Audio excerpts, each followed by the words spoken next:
ஒரு வாரம் என் மக வீட்டில் அந்த ஆளை இருந்துட்டேன். அங்கேயே இருந்தாலும் என் மருமவளுக்கும் குளிர் விட்டு போயிடும். அப்பப்போ இவளையும் வந்து பார்த்துக்கிடணும். அட இது என்னது முத்தத்தில் இவ்வளோ குப்பையா கிடக்கு? அட கடவுளே, வாசலை கூட்டி சத்தால தண்ணி தெளிச்சு ஒரு கோலம் போட்டா என்ன? மணி 11 ஆகுது.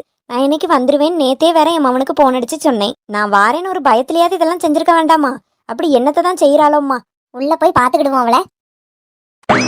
மலையனூரு நட்டாம மனசை காட்டி பூட்டாம உன்னை போல எவனும் இல்ல மாமா.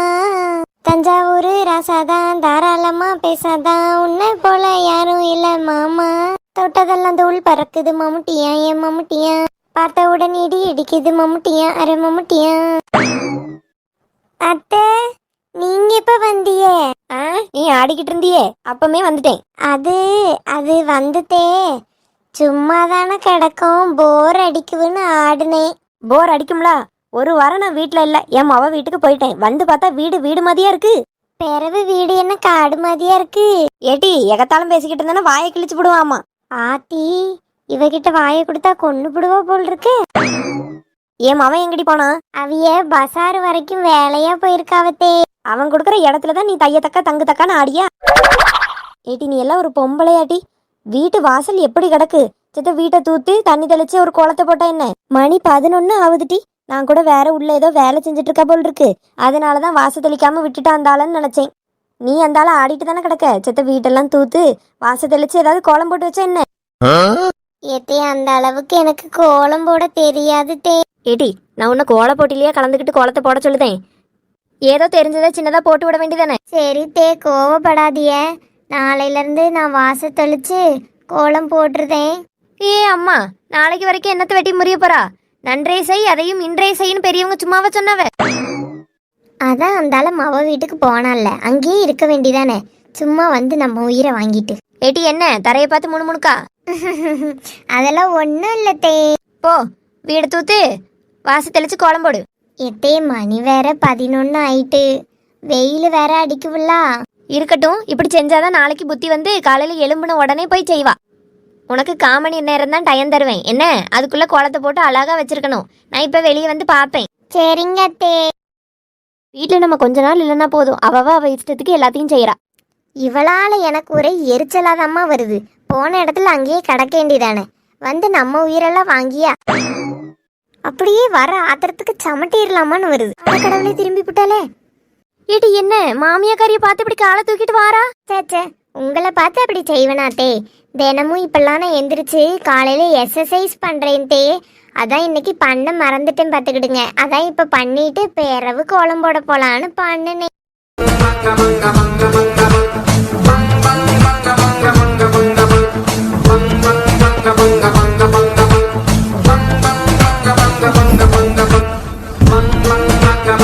கரும நம்பி தொலைதாளா பாரு.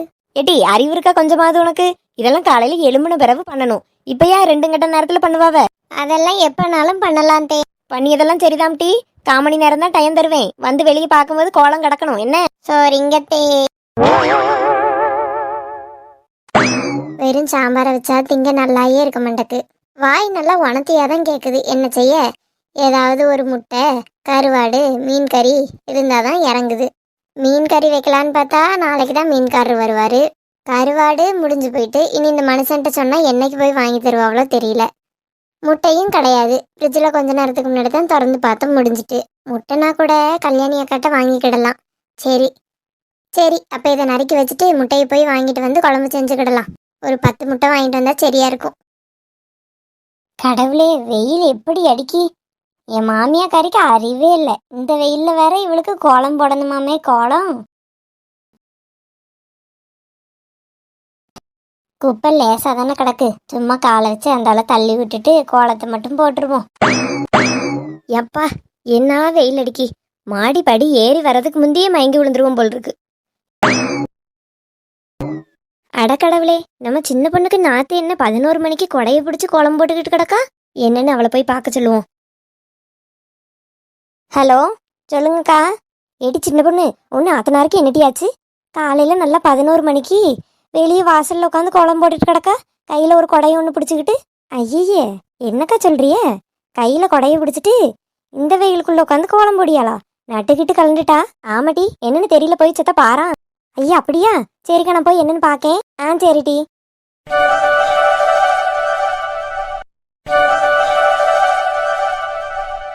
ஏக்கா, நான் உங்களை பார்க்க தான் உங்க வீட்டுக்கு போய்கிட்டு இருக்கேன். நீங்களே எதுக்கு வந்துட்டியே? அப்படியா சுதா, நம்ம வீட்டுக்கு தான் போயிட்டு இருந்தியோ?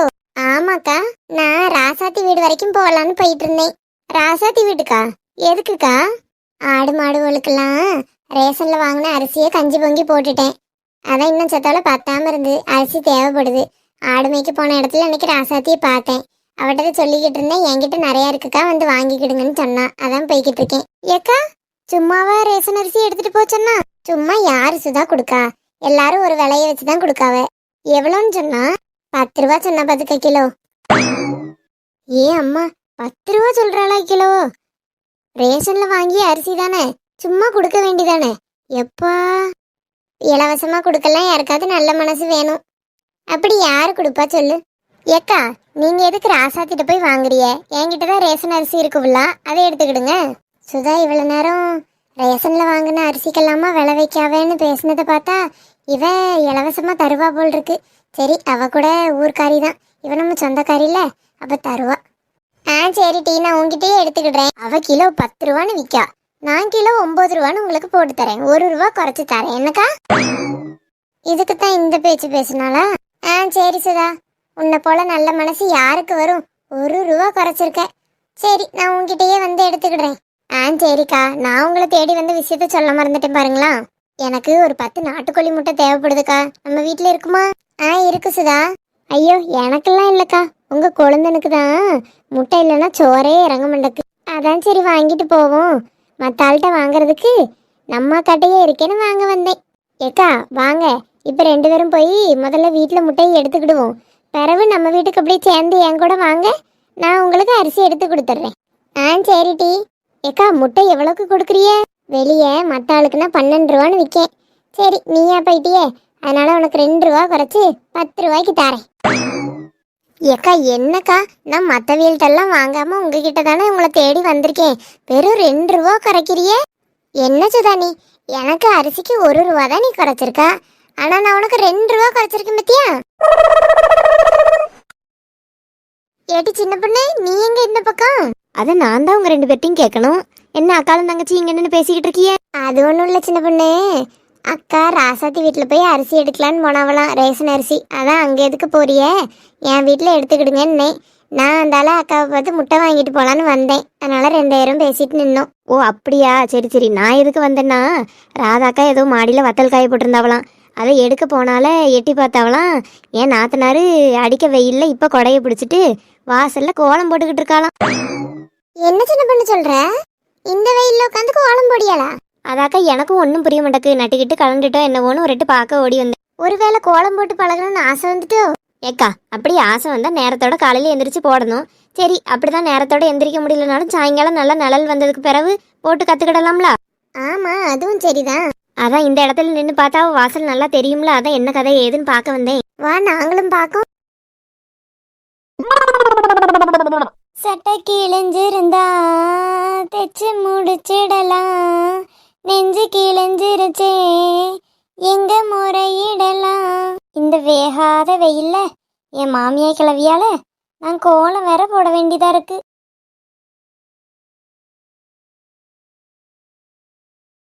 ஏட்டி, மழையா பெய்யுது, எதுக்கு கொடை பிடிச்சிட்டு இருக்கா? ஏத்தே, மழை பெஞ்சாதான் கொடை பிடிக்கணுமோ? வெயில் அடிக்கல, பிறகு நான் கருத்து போயிருவேன்ல. ஆமா, இப்ப மட்டும் நல்ல செவப்பாலா இருக்கா, வெயில் பட்டனும் கருத்துருவாளாமே. ஏத்தே, என்ன பத்தி பேசுங்க, என் கலரை பத்தி பேசாதிய. ஏமா, நீ கலரா இருக்க இல்ல, அந்த பேச்ச விடு. அடுப்பங்கரைக்கு போனா உன்னத்தையும் காணல. என்னத்த சொல்றியே? செத்த நேரத்துக்கு முந்தி எல்லா பாத்திரமும் உள்ளதானே கடந்து, நான் கூட பார்த்தனே. ஐயோ, நீங்க உள்ள இருக்கும் போதுலயே கல்ல வந்து தூக்கிட்டு போயிட்டானா எல்லாத்தையும்? அடி கூறு கட்டவளே, பாத்திரம்லாம் அப்படியே தான் கிடக்கு. நான் வாரேன் நேத்தே என் மவனுக்கு போன் போட்டு சொன்னனே, சோறு எதுவும் பொங்கி வைக்கலையா? ஓஹோ, அதைத்தான் கேட்டியலா? என்னாலும் உங்க மவன் தான் சமைப்பாரு, வந்து செய்வாருன்னு நினைக்கேன். என்னது, என் மவன் சமைப்பானா? ஐயோ, உண்மையை வளரிட்டுமே. எதே, நான் அப்படியே சொன்னேன். ஆமா, நீ அப்படிதான் சொன்னா. சேச்சே இல்லத்தே, உங்களுக்கு வயசாயிட்டுல, அதனால காது சரியா கேட்க மாட்டேக்கு பத்துக்கிடுங்க. அது என்னாலும் உங்க மவன்கிட்ட கேட்டுதான் சமைப்பேன். இன்னைக்கு அவிய பசாருக்கு போயிட்டாவளா, ஃபோன் போட்டு போட்டு பார்த்தேன், எடுக்கவே மாட்டக்காவ. அதான் வீட்டுக்கு வந்தோன்னே என்ன செய்யன்னு கேட்டு செஞ்சுக்கிடலான்னு விட்டுட்டேன். ஓஹோ அப்படியா சொன்னா சரி, இப்போ நான் தான் வந்துட்டேன்ல, நான் சொல்லுதேன் அதை செஞ்சு கொடுத்தா போதும். சரிட்டே, நீங்க உள்ள போய் உட்காந்து என்ன சமைக்கலான்னு யோசிச்சுட்டு இருங்க, நான் கோலத்தை போட்டு முடிச்சுட்டு வந்துடுறியே. சரி சரி, என்ன சமைக்கணும்னு யோசித்து வைக்க, சீக்கிரம் வந்து சேரு கோலத்தை போட்டுட்டு. சரிங்க தே. நான் என்னைக்கு சமைச்சேன்? எல்லாம் என் புருஷன் தான் செஞ்சு தருவாரு. என்ன வேணா சொல்லட்டும், அவிய வந்தோன்னே செஞ்சு தர சொல்லிட வேண்டிதான். சும்மா கூட மாட நம்மளும் அடுப்பங்கரையில நின்று நம்ம சமைக்கிற மாதிரி ஒப்பேத்திர வேண்டிதான். சின்ன பொண்ணு, உன் நாத்துக்கு மாமியார் எப்போ வந்தாவ? தெரியலையேக்கா, தெரியலையே. உன் நாத்து என்ன போட்டுட்டு கிடந்தா? பரிமளா வந்துட்டால, நீ பரிமளா கிட்ட நல்லா சிக்கிக்கிடுவா பாரு. ஒரு வாரம் பரிமளா பெரியம்மா இங்க இல்ல. அவ என்ன ஆட்டம் ஆடிட்டாக்கா, என்ன பாடாப்படுத்திட்டா தெரியுமா? ஏக்கா, நடந்ததெல்லாம் நல்லா பார்த்தாச்சு. இனி இதை ஒண்ணுக்கு பத்தா என் மாமியாக்காரிட்ட ஃபோன் பண்ணி ஓன்னு ஒப்பரி வைப்பா. நான் அங்க இருந்தாதான் அவியலை தடுக்க முடியும். இல்லைன்னா என் மவளுக்கு ஒண்ணு அப்படின்னு சொல்லி வரைஞ்சு கட்டிட்டு சண்டைக்கு வந்துருவாவ. அதுவும் சரிதான் சின்ன பொண்ணு, போ உன் மாமியாரை போய் பாரு ஓடு. சரிக்கா, நான் வாரேன். என்ன? சரிடி.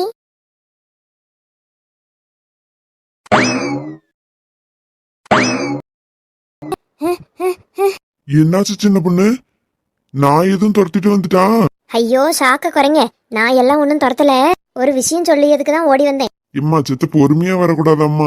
சரி அதெல்லாம் விடுங்க, இப்ப நான் சொல்லுத விஷயத்த மட்டும் கேளுங்க. உங்க தங்கச்சி மாமியார் பரிமளா இருக்காவல்ல, ஒரு வாரம் அவிய மொவ வீட்டுக்கு போயிருக்கேன்னு சொல்லி போயிருந்தாவல்ல, இப்ப வந்துட்டாவ. சரி, அதனால என்ன? அதுக்கு எதுக்கு நீ இப்படி ஓடி வந்தா? ஐயோ முழுசா கேளு ஓய். செத்த நேரத்துக்கு முன்னாடி தான் வந்திருப்பாவ போல. வீட்டு வாசல் வந்து குப்பையா கிடந்த உடனே கூட்டி பெருக்கி நல்லா தண்ணியெல்லாம் தெளிச்சு வாசல்ல கோலம் போட சொல்லியிருக்காவ. உங்க தங்கச்சி நல்லா வெயில்ல கொடையை பிடிச்சிட்டு கோலம் போட்டுக்கிட்டு இருந்திருக்கா. இது ராதாக்கா அவிய வீட்டு மாடியில இருந்து பார்த்து எனக்கு சொன்னாவ. அதான் உங்க தங்கச்சி வீட்டுக்கு இந்த பக்கம் ஒரு மரம் இருக்குல்ல, அங்க நின்று பார்த்தா நடக்கதெல்லாம் தெரியும்ல, அப்படி நைஸா போய் பார்க்கலான்னு போனேன். அப்புறம் அங்க போனேன்னா அங்க சுதாக்கா கல்யாணி அக்கா எல்லாம் நின்று பேசிக்கிட்டு இருந்தாவ. நானும் அவிகிட்ட இந்த கதையை சொல்லிட்டு நாங்க 3 பேரும் நின்று பார்த்தோம். அவியே இன்னைக்கு வந்துருவேன்னு நேத்தே சொல்லியிருப்பாவ போல் இருக்கு. இவா ஒன்றும் சமைச்சு வைக்காம இருந்திருக்கா. பிறகு வெளியே வந்து என்ன சோறு பொங்கலையா, சோறு ஒன்னத்தையும் காணுமேன்னு சொல்லி கேட்க, உங்க தங்கச்சி எங்க சோறு பொங்குறா, இப்ப வரைக்கும் அவ புருஷனை தானே சோறாக்கி வைக்க சொல்லியா, அதனால இப்ப சோறு பொங்குறேன்னு ஏதாவது காமெடி பண்ணிட்டு கிடப்பா. ஆனா நடந்தது என்னமோ இவ்வளவா தான் இருக்கும். உங்க அம்மைக்கு போன் போட்டு இல்லாத கதையெல்லாம் 100 கதை சேர்த்து சொல்லுவா. உடனே உங்க அம்மா என் மவ வாழ்க்கைக்கு இப்படி ஒரு கஷ்டம் வந்துட்டேன்னு சொல்லி சண்டைக்கு போறதுக்கு கிளம்பி நிப்பாவ. அவியலை தடுத்து நிறுத்த வேண்டியது உங்க பரப்பு சொல்லிவிட்டேன். ஆமா, நீ சொல்லியதும் சரிதான் சின்ன பொண்ணு. கல்யாணம் முடிச்சு கொடுத்தாச்சு, இப்ப வரைக்கும் ஒரு வேலையும் வீட்டுல செய்ய மாட்டேக்கா. பாவம் மாப்பிள்ளைய தான் போட்டு வேலை வாங்கிட்டு கிடக்கா. எங்க அம்மா கொடுக்க செல்லம் அப்படி.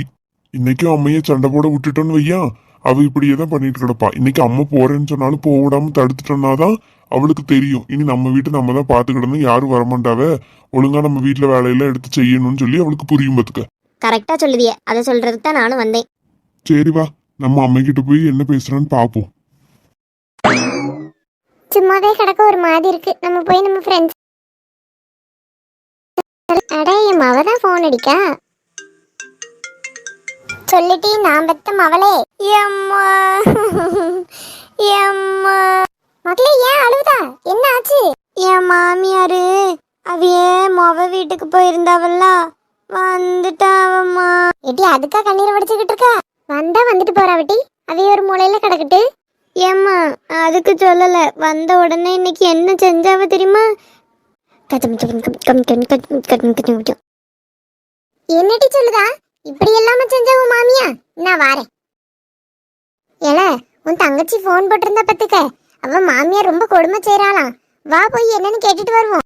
ஏம்மா கம்மன்னு இருங்கம்மா, எல்லாம் நீங்க கொடுக்கற இடம் தான் அவளுக்கு. அவ நல்லா தான் கிடக்கா அங்க. அவ மாமியா அவளை சோறு தான் பொங்க சொல்லியிருக்காவ. நீங்களும் தான் சின்ன பொண்ணை எப்ப பார்த்தாலும் சோறு பொங்கு வீட்டு வேலையெல்லாம் செய்யின்னு சொல்றிய.